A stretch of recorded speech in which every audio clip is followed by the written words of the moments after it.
Welcome, young traveler, to the World Wide Web. I am the Master Weaver. Come closer, have a look at each strand, and see how it all comes together in the center. Don't be shy.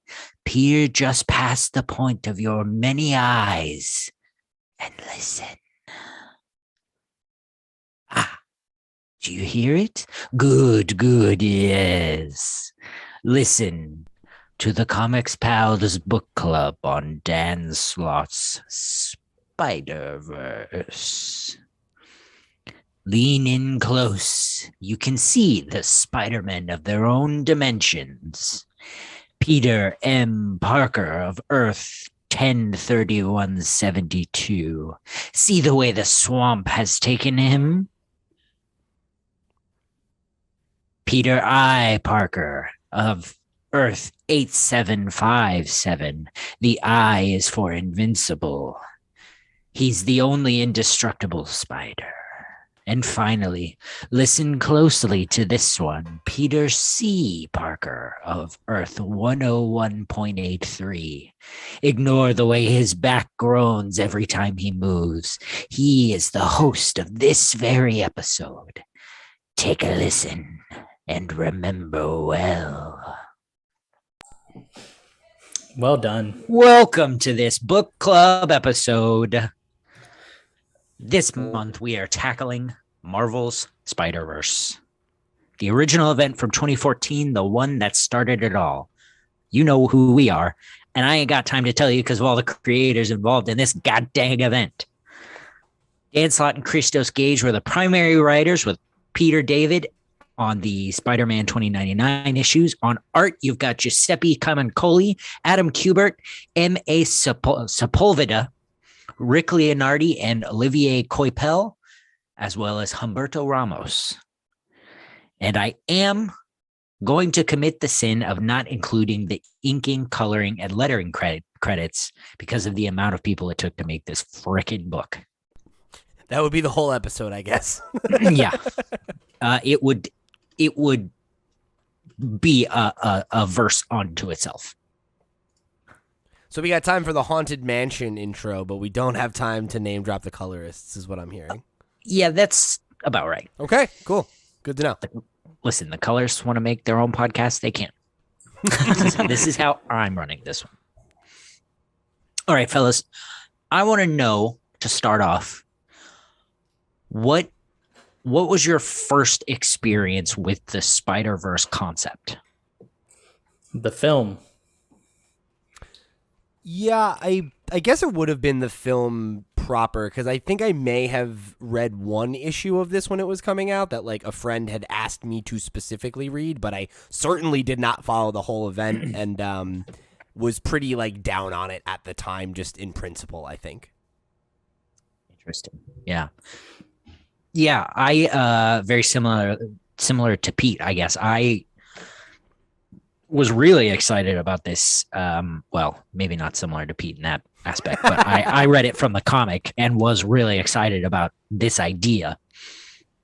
I was always a big fan of Miles Morales, and then coming out of that in sort of the alternate dimension form, Spider-Gwen was, I thought, was just absolutely phenomenal. I thought she was just the coolest thing.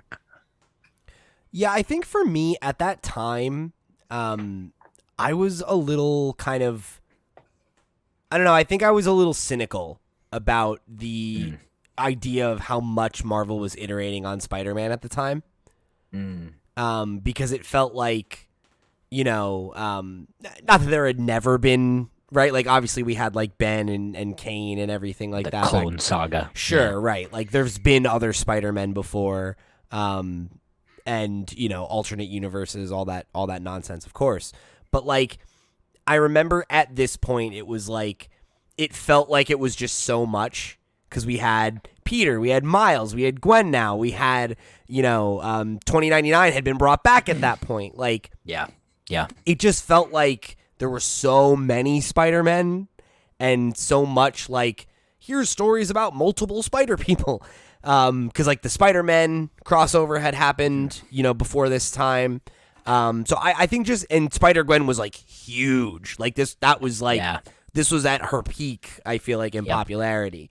So I think at that point I was just kind of like out on it, because like I was very against Superior Spider-Man in principle. I was frustrated by Dan Slott. I was very much just like, this feels like another dumb Dan Slott thing, and I totally wrote it off and was very like, like this isn't my Spider-Man about it, Yeah. That's very much how I was about Superior Spider-Man until the very end.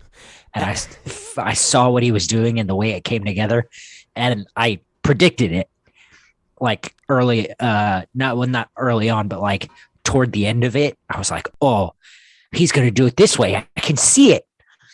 And I was right. And it completely pulled it together. And that saved Dan Slott for me completely.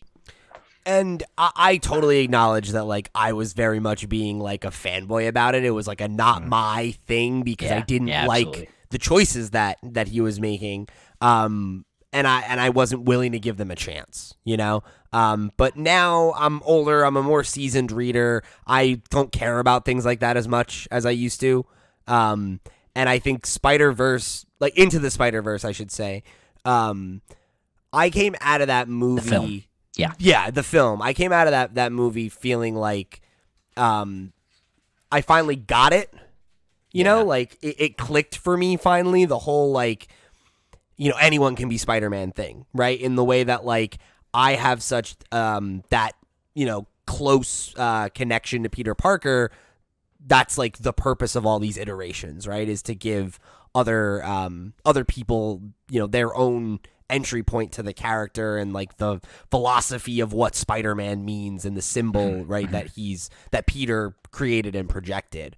And I think that, that I connected with that movie very emotionally, and it got it over for me as a concept in a way that because I was not ever like inherently against Miles, but I very much had like he's just a different character, and like I don't relate to him as much, because Peter's my guy. He's my Spider-Man, right?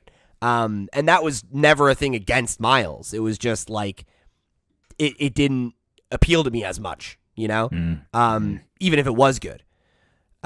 So, now I think I went into this with a much more open mind. And, I didn't really know what to expect. I kind of thought it was going to be a big, dumb, loud event. And in a lot of ways it is. But I found a lot to enjoy. Like, I was surprised by how much fun I thought it was.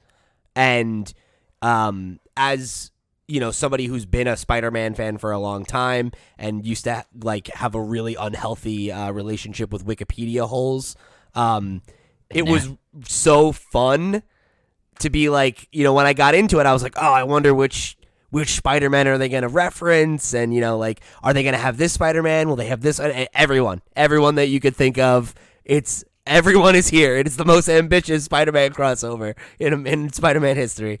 And it was wild. And like, I don't think that it is still like a big, dumb, loud event, but I thought that it was well managed enough that it didn't feel hollow in the way that I think those kinds of books often can. At least not totally. Okay. Like there are parts of it that are very like, here's the mechanics of what we're going through and whatever. But I don't know. I think maybe my Spidey bias is what is the thing that put me over on it. But I had more fun than not. Marco, you're fairly new to these big events. How did you find this one? Because I would say this is along the lines of huge, big, dumb events. And I think to Pete's point, it felt like that. I think there were moments where you could see relationship dynamics that worked out really well, or you could see different characters sort of vibing off each other and seeing the collective world that is the Spider I guess people, the and how they each are differentiated, and that was cool. That was interesting to see. I think for me, unlike Pete, I kind of came into this book with expectations because of the movie. Not necessarily that I was like, it's going to be Miles Morales driven, or that it's going to be a similar sort of situation, but I was expecting some of the characters there and like some of the focuses to be around different characters. And so like Spider-Man Noir, for example, right? Like I was very much looking to see him in a comic book form. Peter Porker, I think, was portrayed in a different way, and there were like a lot of subtle differences that didn't rub me the wrong way, but it just like kind of reset and reframed me like, oh no, this is the event, this is the inspiration, this is sort of the way I got to focus on it.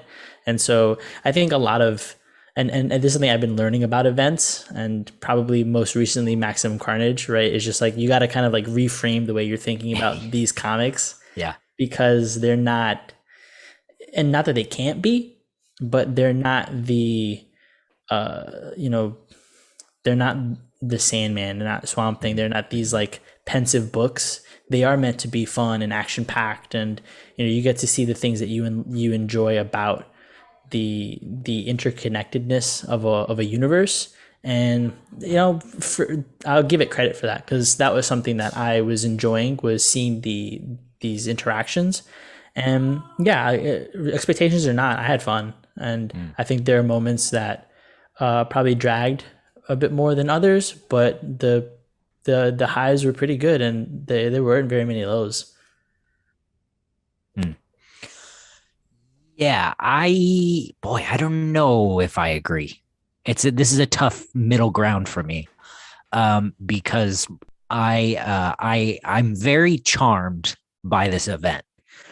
I think this is a good way, and I've always thought this is a good way to sort of iterate on the idea of different people having the Spider-Man mantle that isn't clones, because the 90s clone saga was so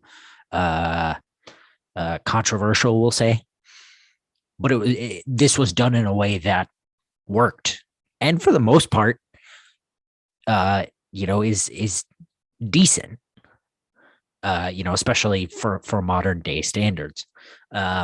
So what we read was the three of us read the big, I guess it might be an omnibus, but it's a giant collected edition on Comixology.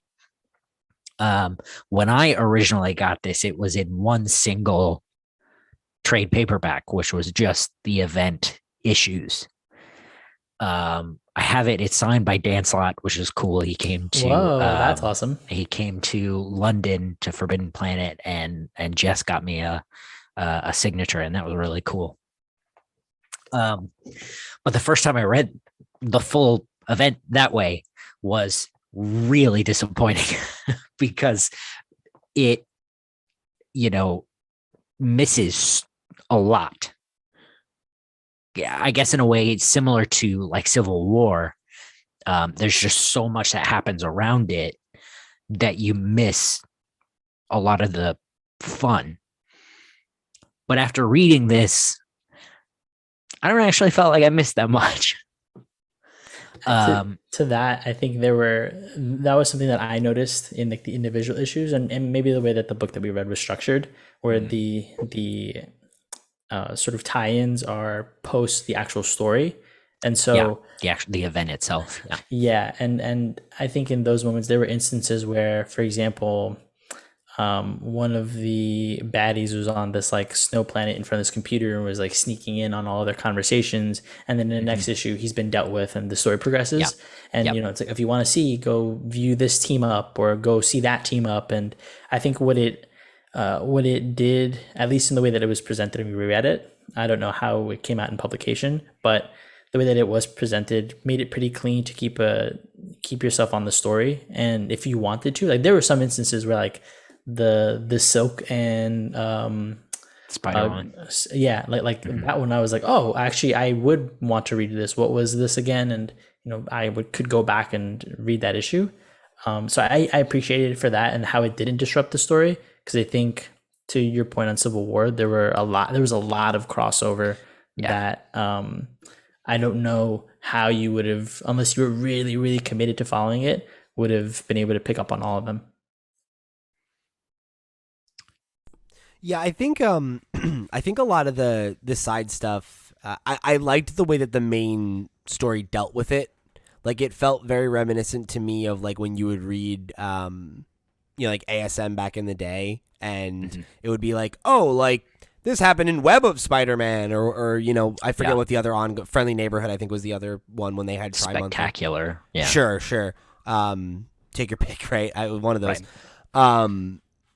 And that was like a normal enough thing where it would be like, oh, right, like this part of the story happened here if you want to go read it, but here's what happened, right? And you can just kind of be like, cool, got it, and it's like, if you want to go chase that down, or in this case, flip to the back of the book and read that interstitial or whatever, like, they give you the reading list in the front, they make it easy enough for you to do that. But if you do just want to read it in chronological order, which was what I did, you had that option, and I appreciated that, because it made it easier for me as somebody who was coming in not really familiar with what was going on in continuity at the time, and feeling like it was like, hey, here's enough prologue to ground you, and now here's the event.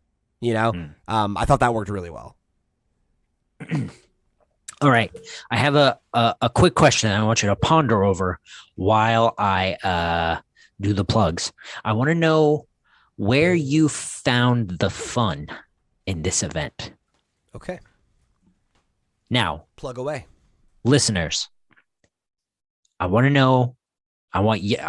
to know where you can find us. We are on all of your favorite social media platforms under the moniker The Comics Pals. Any way you can imagine. That includes YouTube. And I know you already know that. And I already know that you're leaving a like, a comment, and a subscribe. And don't forget, God help you if you forget, that if you comment, we will respond on the main show, which drops on Mondays, the Monday after the episode airs, which, by the way, I know you already know this, it's the last Tuesday of every month. Don't forget to join us on Discord. You can find a link to that on all of our social media pages. Feel free to join the conversation and tell us your thoughts about Spider-Verse. Or you can always write to us by email at thecomicspals@gmail.com. Make sure you're subscribed to the main show, where we talk about all of the trending news related to the comic book medium, wherever you get your podcasts. Now, Pete, where is the fun in Spider-Verse? I thought there was a lot of fun to be found. I think, obviously, there's kind of the novelty of seeing, all these different versions of Spider-Man interact, right? Like having their kind of little, what's the name of that group from Infinite Frontier? The multiversal, whatever. Oh, like Justice Incarnate or something? Something like that. Yeah, it's like their own little Justice Incarnate, but it's all just Spider-Man.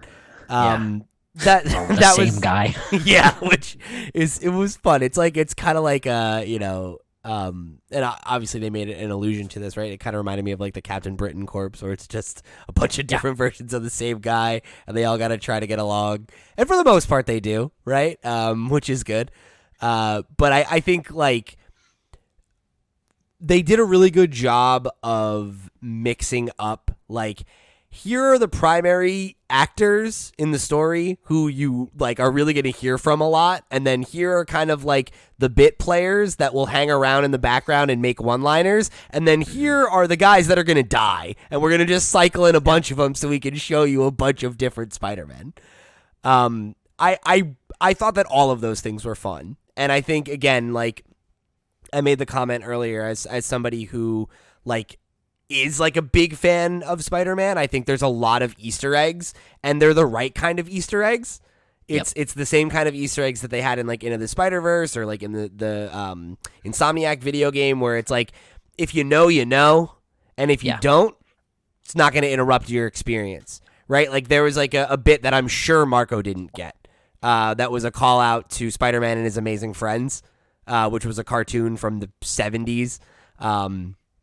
And like there's like a panel where they nod to that, right? And it's like, if you get it, you get it. If not, then it's just it's just another Spider-Man that dies, right? Is that the world where it becomes like super cartoony Latin and cartoon, yeah. So it's actually earlier than that. It's when they're I forget which No. one of the vampires it is, but he is like, I guess it might be Moreland. What is it? Moreland? Moreland. Thank you.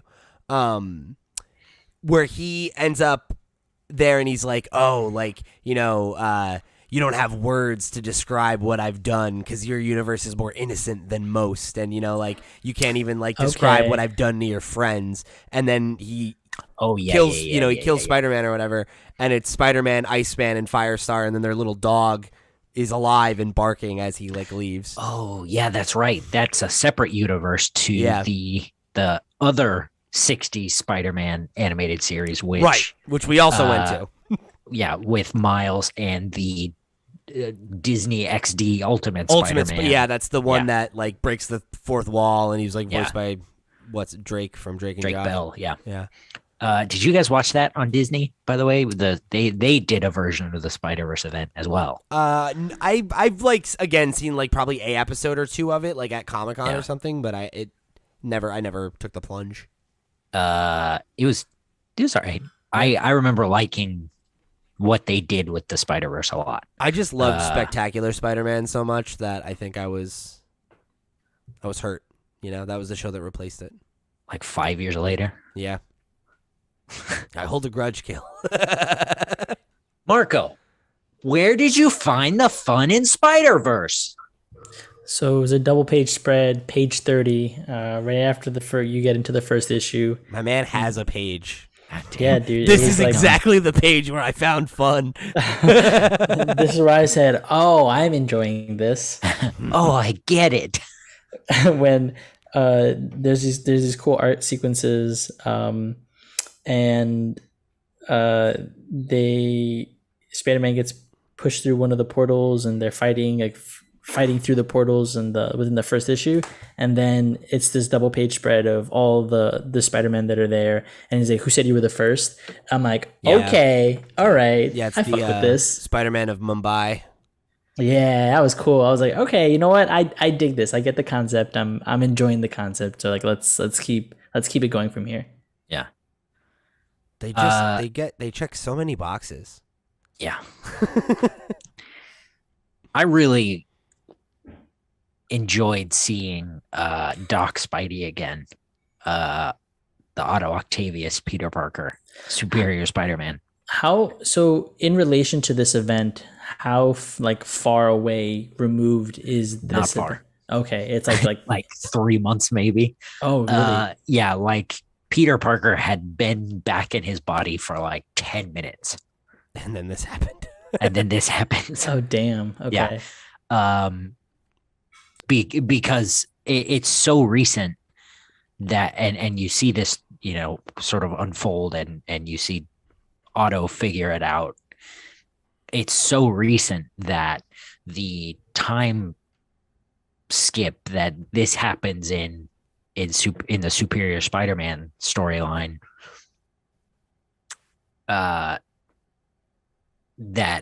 what was I gonna say? It's so recent it doesn't register. I don't know. Anyway, Peter Parker's been back for like 10 minutes. There we go. How long was Otto in the body for? Because it was a while, right? It's like 30 issues. 33. I want to say. Okay. So little over a year, depending on how the shipping worked out. Sure. I remember it being a year, maybe 2. Okay. That sounds longer. Yeah, it's a Spider-Man book. Remember that. So that's what I mean by well, that's what I mean by the shipping situation. Right. Did you guys know who Moreland was before this? No, sir. Yeah. I thought when I first saw it, I'm like, that's a weird way to spell Morbius.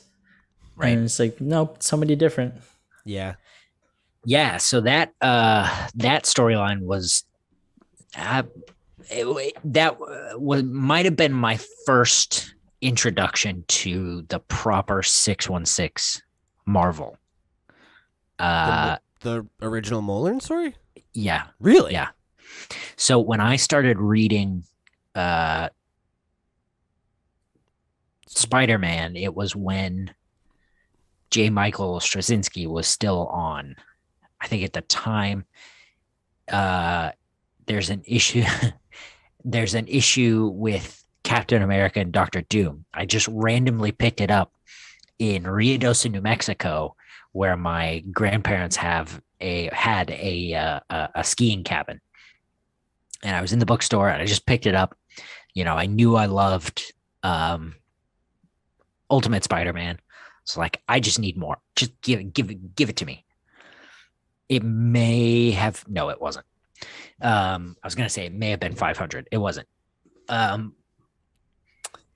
And so I worked back. I went and found the first volume, and in that book, the presence of Moreland is terrifying. So he's essentially an energy vampire. He's an unstoppable killing machine, and he just comes after Spider-Man. No rhyme, no reason, I guess, except that he's got to eat. And he just demolishes New York City to get to him. And it's one of the worst beatings I've ever seen Peter Parker take. Huh. It's incredible. It's some John Romita Jr. that I absolutely love. Fuck with that. So Peter works out that he can kill him, and he does. What he ends up doing is I think he ends up irradiating his fists, and he just beats him. He just beats him until he dissolves. Damn, that's with fucking spider crazy. radiation. Yeah. And you see that alluded to, the irradiated universe that Uncle Ben Yeah. Oh, okay, Spider sure. comes from. I did- That's their weakness or whatever is radiation, I guess. I did think it was really funny that they that Peter's like, I killed you twice before, but then they're like, we don't kill, we're Spider-Man. Yeah. What are you talking about, bro? You iced this guy twice before. Let's do it again. I'm the good one. It's okay. I'm the good one. We said I'm gonna kill him. You guys do what you want, but I'm gonna kill him. And so the second time they meet is just before Civil War, which is the reason Tony Stark gives, well, I think it's the reason Tony Stark gives Peter the Iron Spider suit, is because Moreland comes back and this time kills Peter. But instead of dying, Peter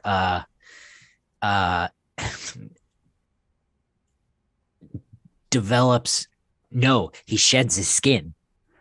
Excuse me? He legit, so he's That's he's laying on a slab in Avengers Tower and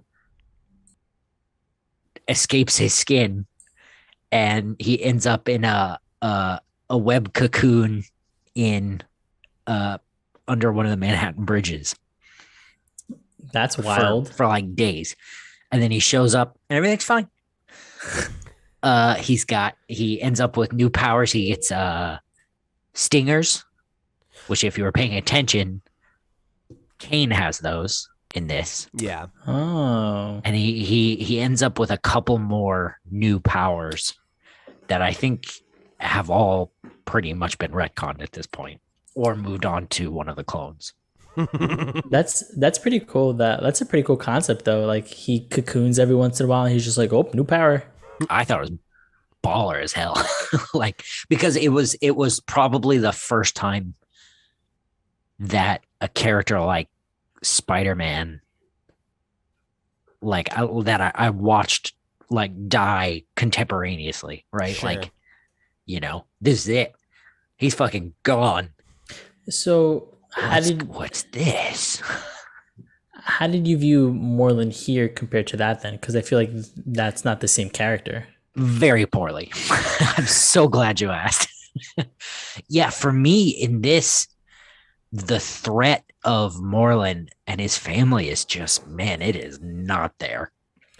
See, I don't agree. I feel like the threat is good. I just feel like we spent too much time with them.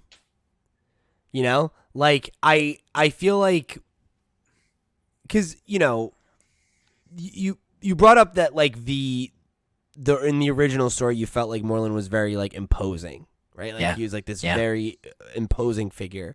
And I feel like that kind of story works well with Spider-Man. Like, he surprisingly works well in a horror kind of setting. Sure. And like less is more for me when it comes to the movie monster, right?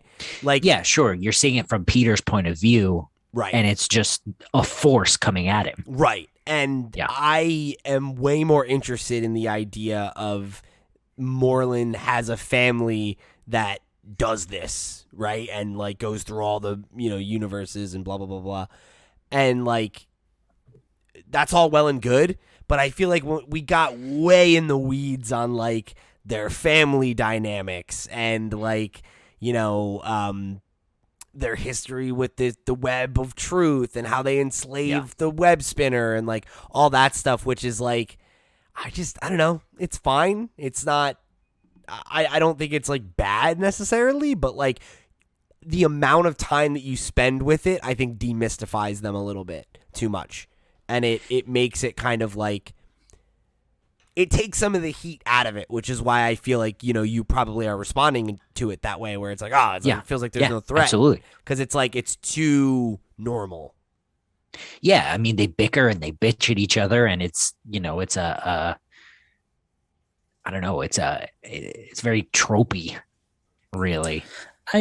I liked those kind of like inner workings and like their internal politics. I thought it was interesting. I don't think it was fleshed out too much, and I think that might have benefited it from that perspective, because I didn't feel like I'm like, oh yeah, this is a guy who's gonna get beat at the end of this. Like I could feel that, like obviously, but I think even as he was going through different universes and he was like easily beating different Spider-Men, I thought that was enough of something to sort of carry him. I think by comparison though, it's probably not as formidable as he's portrayed here, but he still came off as, he wasn't terrifying, but when he came, it was like, oh, okay, he's gonna knock some guys out and we'll move on from there. Now that I'm thinking about it though, why the fuck like I don't know. I don't like backseat like editing a story after the fact, but like did we need his family? Why don't we just have different versions of Moreland from different universes? That would have been cool. You could then you have a better chance of putting his character over rather than like introducing a bunch of side characters who like I do not remember their names, right? Like and it would have solved the whole everybody, they can get cloned. I'm like, oh, okay, that's a cheap way to just get around like the deaths and stuff. Like that would have been a cooler way. Then you just kill a bunch of Morelands and it doesn't matter. Right. Yeah. And like similarly, you could still have his brother character come in and replace do all the things he needs to do in the story, and just have him be the only one, the younger brother with the face, no, the helmet, the mask. Oh right, okay. I actually hated the one with the mask. I thought he was absolutely useless. I feel like he was a super pointless character, and he only existed to come in at the end and be the thing that replaces and that's fine. Like, it's a device, and my whole point is like if you decentralize the rest of the family stuff. That sticks out less. It's like, oh yeah, he has a weird brother and whatever. He shows, okay, I'm the Deus Ex Machina, so that Silk doesn't have to do this. And it's like, all right, cool. Yeah. The whole inheritor dynamic just fell really flat to me. The especially I think the father just. I think he was meant to be this huge, terrifying thing. Boy, he just was not. Yeah. He gets his ass beat. He fell flat for me, too. I think he kind of just, like, gets punked, and then that's kind of it. By Spider-Punk? I wish. I don't remember who it was by actually. It reminds me a lot of so in Kamen Rider Double, you spend there's this one big bad villain. Sorry. Thank you. Yeah, I just let's need to pause. pause real quick. Something's going on in my kitchen. I am not gonna remember what I was saying. Boop, boop, boop, boop, boop, boop, boop.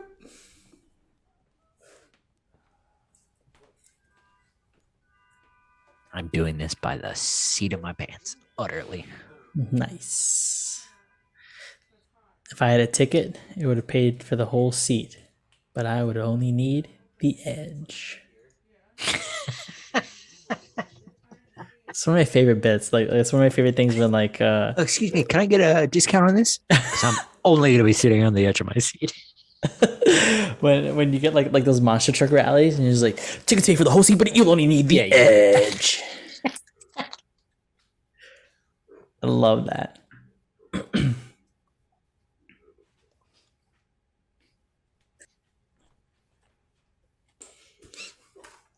Have I ever shown you my Stephen Bissett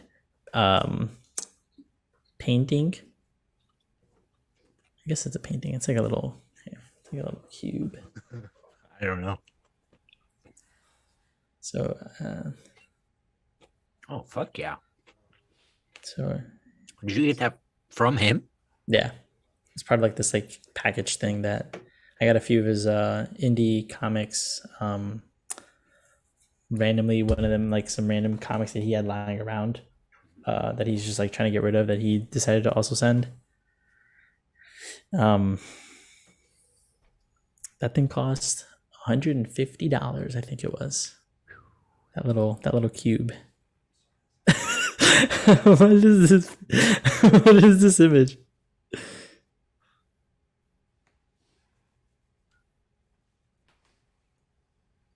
Oh damn! Yo, are we gonna get to Silk? Because that's a dynamic I'd like to explore. Man, anytime Greg Land is on a book, I am here for it. Oh, is that his stuff? Yeah, the Spider-Woman stuff. Yeah. Okay. Is she Spider-Woman or is she Silk? Well, they're two different characters. Right, I'm talking about Silk and Peter. I'm talking about Spider-Woman. Oh no. We're talking about two different things. We're coming from the same place, same heart, but two different characters. Two different generals. I don't know. Okay. You ready to pick it back up? You were talking about Kamen Rider. Oh, I didn't forget. Okay. He forgot. I forgot the connection I was going to make, but I remember that I was talking about Kamen Rider. So it reminds me of this villain from Kamen Rider, who Kamen Rider Double. Basically, the quick synopsis of an actual quick synopsis of the show. It's a noir series set in a city, and basically Kamen Rider is a detective who is split in half with another guy. Yeah, So Japan, right? The evil organization is like they're fronted by a museum, and the bad guy is a guy who uses a USB stick that turns him into a monster called the Terror. It's 2000, man. hey, But what happens at the end, there are roughly 50 episodes a season. At the end, episode 48, the Terror, this is the first time we've ever seen him transform. He transforms and he uses his powers on the detective and drives him insane. And that's where the episode ends. He's literally on his knees just screaming. And then 5 minutes into the next episode, the guy summons the courage and will to keep fighting, and they do. I waited 49 episodes for that? You said this was going to be short, and I have no idea. Like, where are we right now? What is this? Well, if you hadn't interrupted with your kitchen business, you would remember that we were talking about Daddy Inheritor and how flat he fell. Right. Okay, I got you. Thank you. Yes. Thank you Okay. for drawing that line for me now. I don't know that we needed to explain the entirety of this tokusatsu show, but that's fine. Well, I didn't explain the entirety of it. Thank you very much. You're right. Sorry. Save that for the tokusatsu pals. But yeah, Called the Common Rider pals. Thank you very much. I definitely didn't feel like that character had much heat, you know? Like, Yeah. he was very, like... He felt very archetypical, right? Like, it's like that very, like, the big bad guy who barely talks, and when I do talk, I tell everyone to shut up, those insolent fools. You know, it's like, all right, yeah, whatever. Like... Even down to like the way a lot of them spoke to each other. It was these and thous and am I not? It was it was all just so. It felt a lot of their interactions felt very contrived. Yeah, and I think the only character who carried any kind of weight there was the actual like big guy, and then outside of that, like there was. Like nobody else mattered. The bigger brother, guy, yeah, and it was only because of his size. Like otherwise, I don't think that there was any actual like heat there. And then like the twins, and it's like again, like, do we need these characters? Like, I don't care. Yeah, even if this series had only introduced Moreland and the bigger brother. Or even to that matter, the sister that kept his villains on chains. Oh, right. I forgot about her. Yeah, right. Oh, she was cool. That's because there's so many of them, though, right? Like, it's the thing is, like, dude, we don't need all of them. Like, it's a lot of fat on the bone there. But I don't think that I don't have a problem with that as a thing. You know, like I think that as the set dressing, as the thing that the spiders are having to deal with, that all worked for me fine. It's just I feel like there's a lot of fat on that bone. Yeah. Yeah, I think for me, it takes away. It sort of retroactively takes away from the intensity of that very first fight. Or, you know, it takes away from the danger that I feel or used to feel when Moreland, you know, approached. Sure. For sure. Yeah.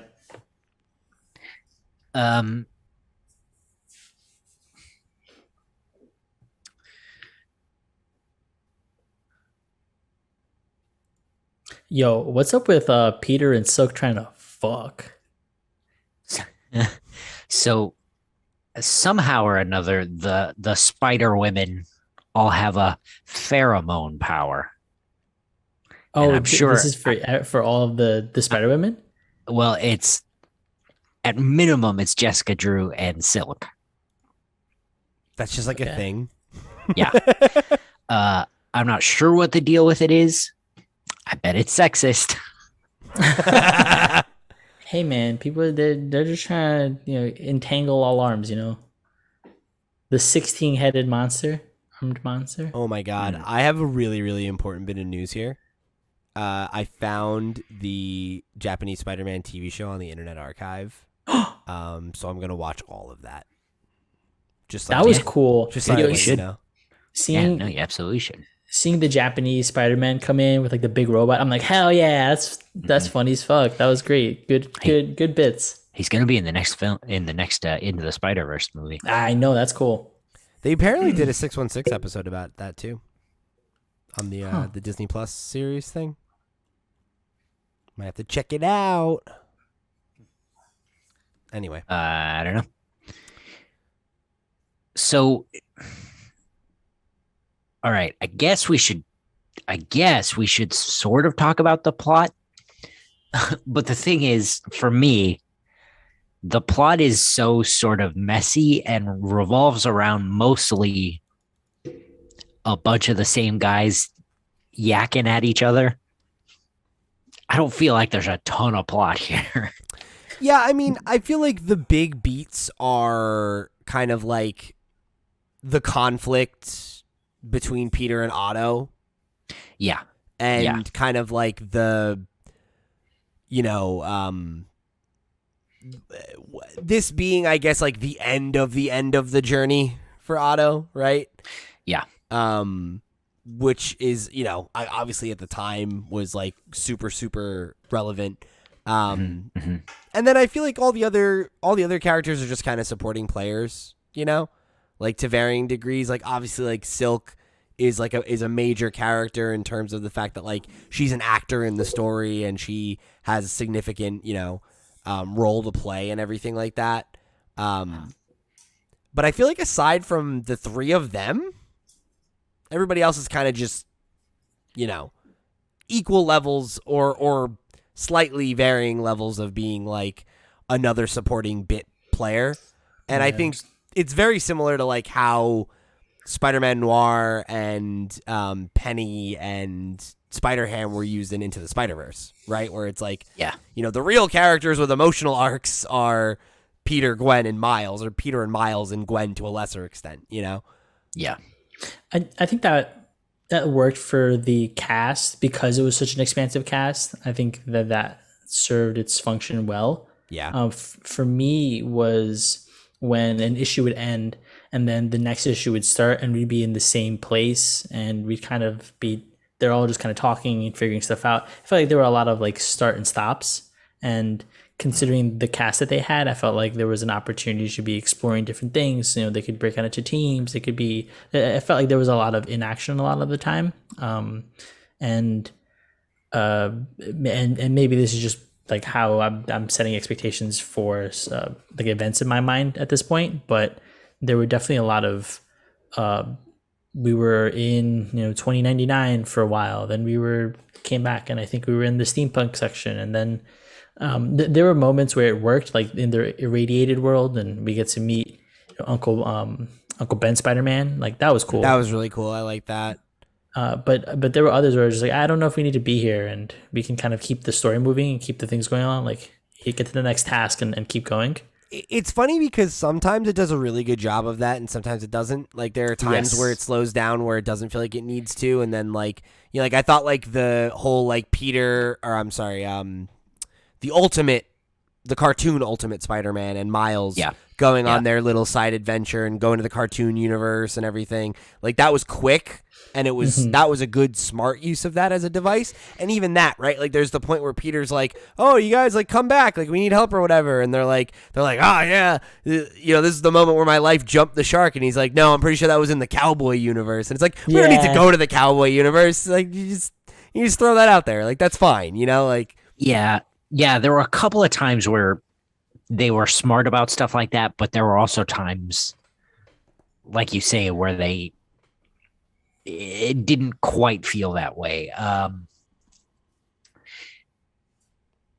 guess one thing that really annoyed me was how much of the first half of the book is basically the conflict of Peter Parker and Otto. And I found, as much as I like Otto as the superior Spider-Man, I found him very annoying here. I feel like he served a necessary role in the story. Like I think you made the point about how like ultimately this is mostly a lot of the same guy yakking at each other with a couple other people that are there. And I feel like Otto's voice is a very distinct one in those conversations, and like I think he creates necessary friction in some of those moments just to like make the dialogue a little bit more interesting, to make like some of those conversations feel a little bit less just like, I think we should do this, and then everyone's like, okay.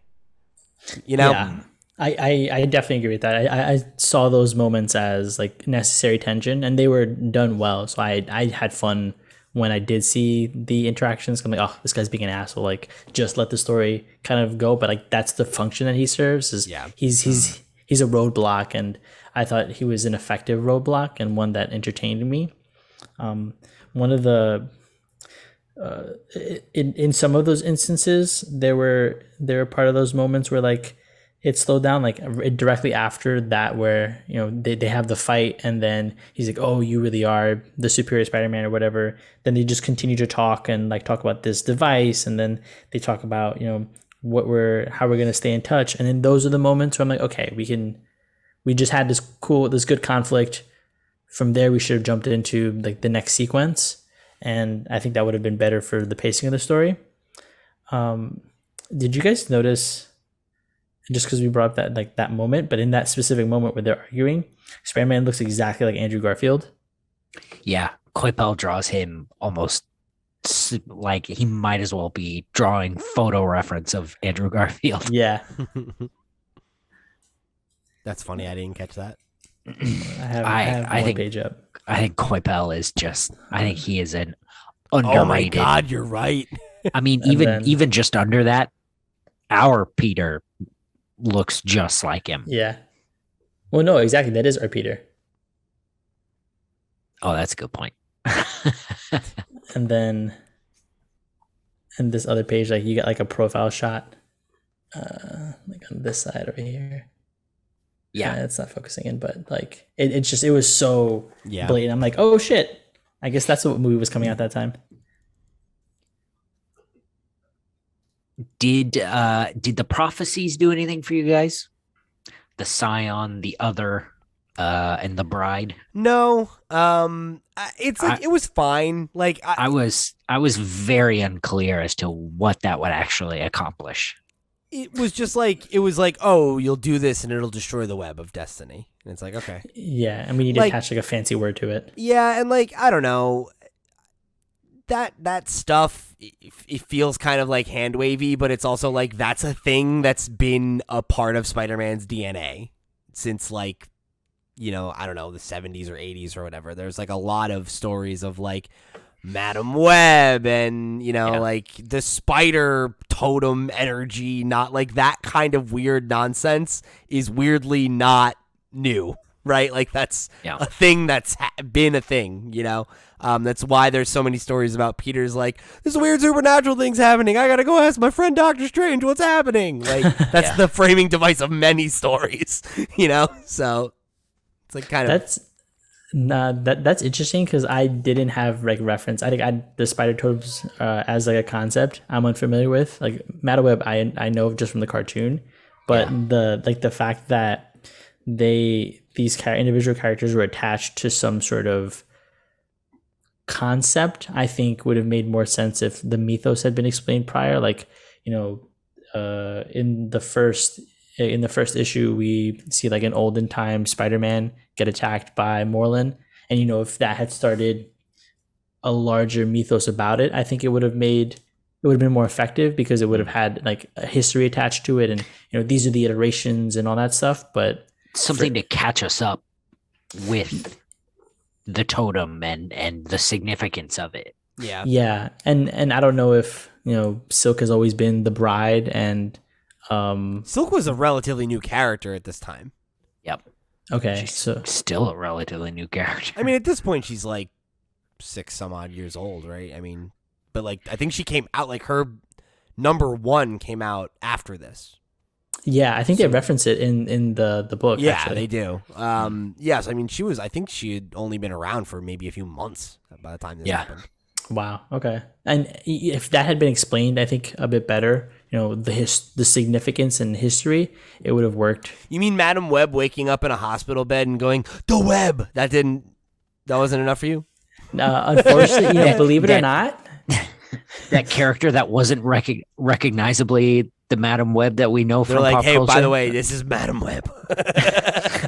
who is now, what was it? It was like this person who is now Madam Web. I'm like, oh, okay. Well, thank you for telling me. This was the second Spider-Woman.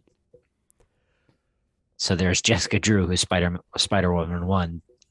That lady was Spider-Woman 2. And then we have, I think there's a third Spider-Woman. Oh, dang. And then Anya, what is it, Corazon? Who's now Madam Web, or was No. at least. No. She's the one that goes off That's with Spider-Girl. She's Spider Girl. Okay. Right. Yeah, she goes off with the Web Warriors or whatever the fuck. So you can see why I was frustrated at this time. But I'm spider confused. All that was well before this. fair, that's true. I mean, even Anya Corazon, I think, was a 2000s thing. She was a Araña. Ooh, hello. That's cool. Okay. How far did you guys read? So we the assigned reading was only half of this collection, which was the event itself. Did you guys read the spin-offs and the other team ups? So in this version, it ends on page 270, and then when it hit the end, I tapped the book because you can like tap it, and I'm like, there are 608 pages total here. I'm missing 300 and something. Like, what's going on here? Yep. So I went forward, and I did read some of the Spider-Verse issues. Those were cute, to see different iterations and artists, and But I'm glad that we didn't have to read it because they offer nothing of substance to the story outside of absolutely nothing. These are things that happened. Yeah. That I read exactly one, and was like, "Oh, this is cute. Like, this is cool." And then I was like, "I'm very tired. I'm gonna go to bed now." It's a thing I could see myself maybe going back to and like just thumbing through like for the sake of it. But yeah, the comic strip Spider-Man, the newspaper strip that was phenomenal. Yeah, that was very good. But otherwise, like I the only other one I went back to was one of the like, look at these adventures in was it in Spider-Verse Team Up number 2, I think.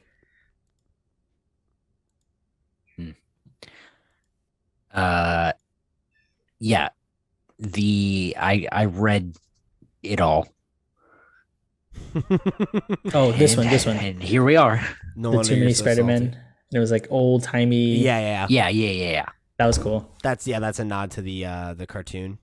Oh, I see. Okay. The other cartoon. The old one. Yeah. I don't know, man. I don't feel like there's a ton more to talk about. Did you guys have a favorite Spider-Man from this? That's a tough one. I do really like Japanese Spider-Man and his giant mech. I Leopardon. Yeah, I think he's hilarious. I've always been fascinated by that show and its existence. I've never watched it, but I've always just thought that it as a concept was delightful. Did you know that show is the reason Sentai and thereby Power Rangers have Zords? No. And the giant robots. Yeah. Really? Yep. Get out. It hadn't been done up to that point. It invented that? Sure did. That's fucking wild. That's dude. Fucking wild. You had Ultraman and you had, Godzilla and the kaiju stuff, but nobody had done the giant robot fights yet. That's in conjunction with anything. That's cool as fuck. Love that.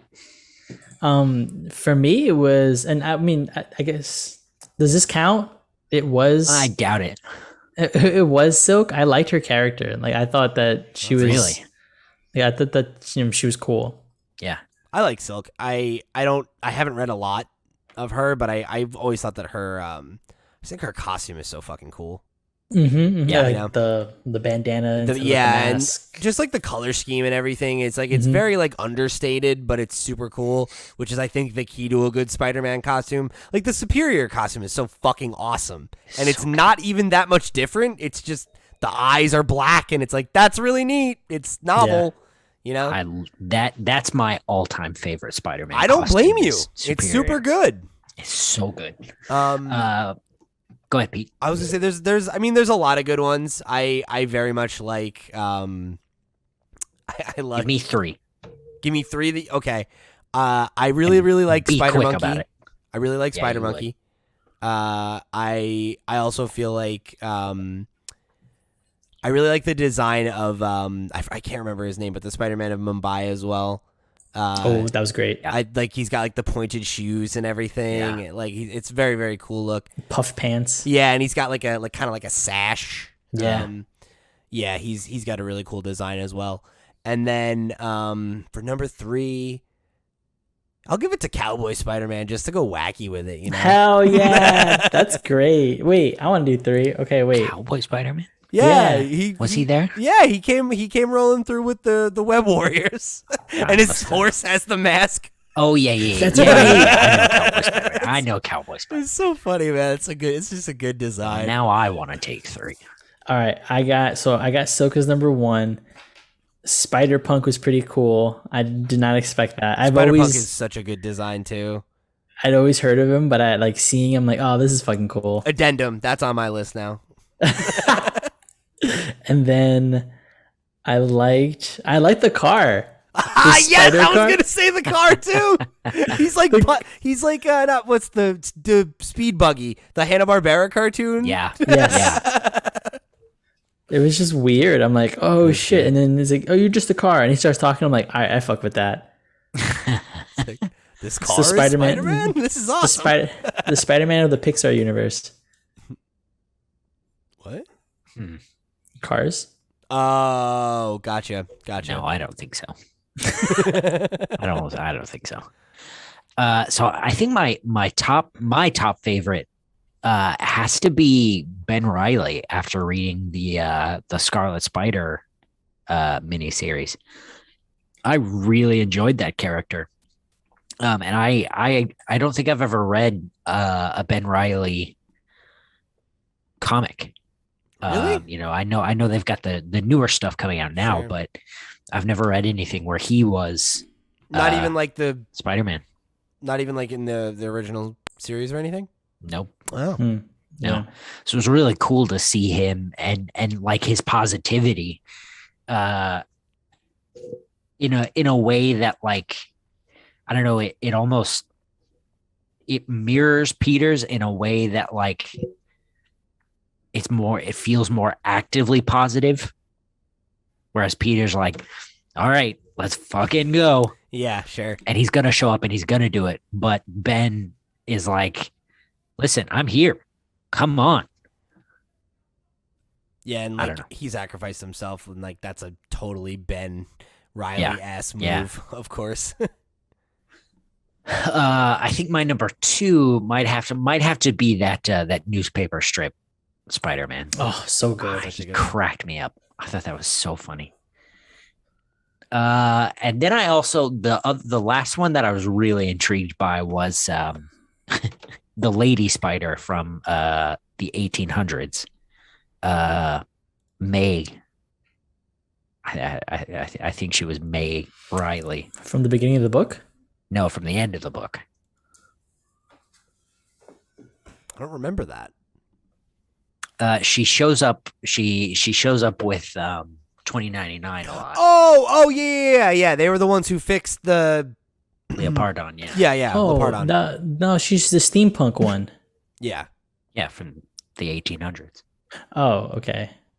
Steampunk. Yeah, okay. You're right. For some reason, I was thinking it was that very first one where it's like, behold, and Shakespearean. I'm like, nope, no, never mind. That's No, that was related to the last one. That was from Neil Gaiman's 1462. Oh, interesting. Okay. No, it's No, not. 1602. 16. Marvel 1602. 1602. That's what it is. Yeah, Yeah. 1602. That's Okay, okay. please go ahead. No. Go ahead. I was gonna move on. That's fine. Go ahead. You move on. Okay, well that's what I'm gonna do. Okay. Let's talk about the art. It was all solid. I don't think that there was anything.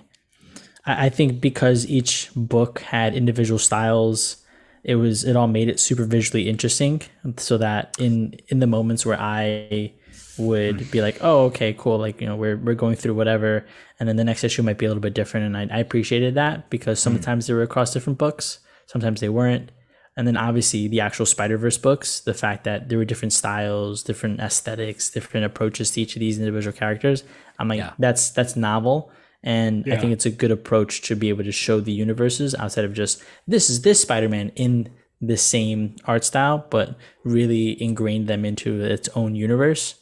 So yeah, everything was excellent. Really, really solid art. No complaints. I don't think anywhere. Yeah, I agree. I think the big challenge with event books like this, where you have like so many different artists collaborating, is like, does it feel cohesive? Does it feel messy? And I think there are a lot of different styles at play, but I never felt like it was jarring to switch from one to the other. And I think that's high praise for an event that is as unwieldy as this one is.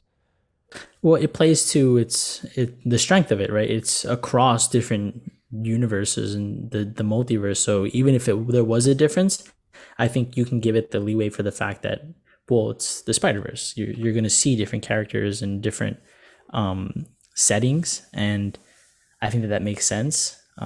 If they'd kept the book, to like to a few very similar artists, I think the changes would have been maybe more jarring. But because in some situations they lean into it, I'm like, oh yeah, I fuck with this. Like I don't care that it looks so different. Yeah, I think I agree to a point. I think my complaint might be an impossible reach, but I really wish we could have either had more stuff from Olivier Coipel or none. Because for me, it's like you get that sweet taste of that good juicy Olivier Coipel art. And then the next one is, just kind of I don't mean this, pejoratively. You go from that to Giuseppe Camuncoli, who, is in his own right a very, very talented artist and very, very good. But it goes from, insane to, oh yeah, that's cool. It goes from Olivier Coipel to not Olivier Coipel. Yeah. All right. Yeah, and like that's tough, right? Like when you have artists of that caliber, it can sometimes be tough to keep up. Yeah. There is absolutely no way he would have or could have done this event. I just that kind of makes me want to go. I kind of wish you hadn't then. Sure. It's kind of like the X books now, where like Pepe Larraz was on the thing, and you're like, oh, this is amazing, and then it's not Pepe Larraz, and you're like, well, it's not Pepe Larraz. Yep. I get that. Okay. Yeah. I definitely see that. Anything art wise? I think the last thing I'll just say is that like I am pretty excited to go back and read some of the tie-ins that I didn't get to, because I like thumbed through some of them, and there's a lot of really crazy art in there. Like the Spider-Punk origin story has like a very like comics with an X kind of vibe. Like, Really? Yeah. There's one that plays on the the newspaper strip like we talked about. There's one that plays on the old school cartoon. There's a ton of like very, very cartoony ones, and it's like a real kind of cavalcade of styles. And I think all the stuff that we looked at was really, really strong, but there's so much here that like is under the Spider-Verse umbrella in terms of art that's really just striking and dynamic and really, really cool. And I think Spider-Man is one of those characters that I think lends himself to that as well, right? Like he has a very, very unique visual style and language, and like there's a way that Spider-Man moves, there's a way that he poses, and it's cool to see so many different people have their take on that. I think that's like part of why the character is like stuck around as long as he has and has like made such an impact on just kind of like the cultural lexicon is that like, man, Steve Ditko nailed it with that fucking design. You know, it is timeless. Somehow, Yeah. because I don't always think I like it. Also, I'll throw that bomb out there. I don't always think I like the Spider-Man suit. That's crazy. I mean, I truly think it's like the best superhero costume. You know what, Cale? Fuck you. That's fair. Thank you, Marco. Thank you. I really thought you were about to side with him, and I was like, wow. I kind of did too. I didn't know where he was going to I go. like on my own podcast.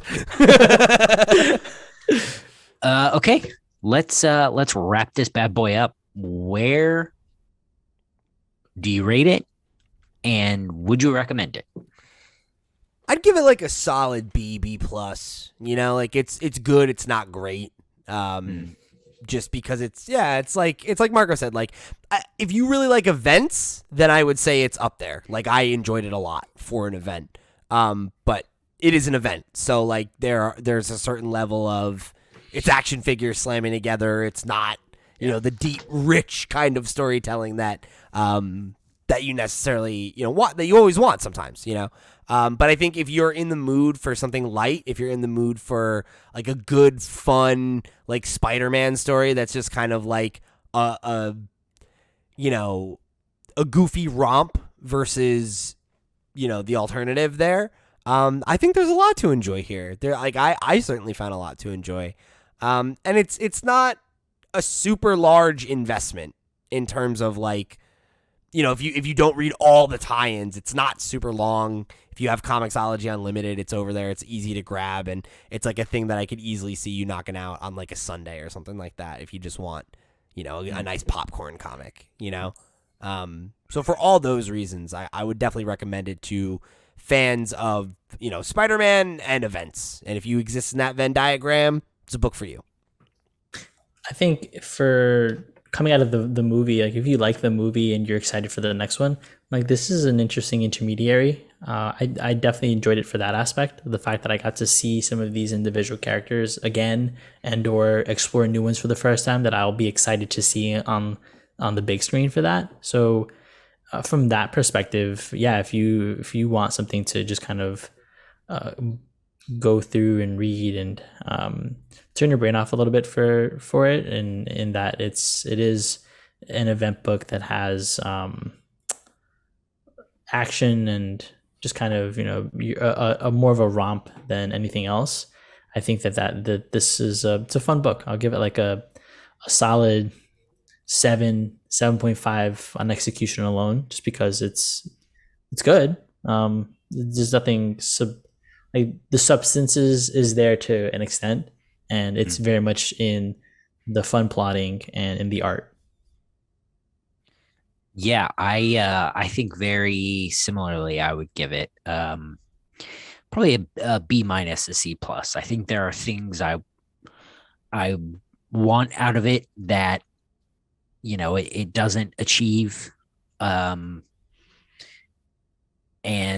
it, I don't know, it doesn't, it feels too much like an event. And it like Pete said, it's the action figure slamming together is again the perfect analogy for it. So yeah, I think I would recommend it. I think my hesitation would be, the plot is a little clunky. The villains are a little too characterized to the point that they're not. They're too characterized to the point that they're not actually fleshed out. A weird thing to say, but if you're just looking for fun Spider-Man stuff, and you don't want a mention of Tom Holland anywhere, this is it. Okay, so that's gonna do it for this episode of the book club. Thanks for listening. if you want more, There you we go, buddy. just don't. I have a process here. Leave me alone. Sorry, I forgot you were buffering. I'm old. We just did another dang one of these for the Eternals. It was from Neil Gaiman and John Romita Jr.'s 2008 story that tried to reboot the Eternals. Was it successful? Go listen to a book club and find out. If you have suggestions, hit us up on all of your favorite social media platforms at the Comics Pals. And while you're there, give us a like, give us a subscribe, tell your friends, and drop us a review. It helps us get eyes on our product, and it keeps us doing this. Don't forget to go to youtube.com/thecomicspals and check out all of our interviews from New York Comic Con. Did we interview any spider people? I think so. No. But Yeah, we did no. interview Kyle Higgins, who's doing Radiant Black and did Power Rangers. And that, you know what? That's close pretty enough. cool. There we go. And finally, this, what's that? You want to leave? Whoa. But you're stuck in the web. Now it's time for dinner. I thought the vampires were the ones that... Okay. All right. Bye, everybody. See you next time.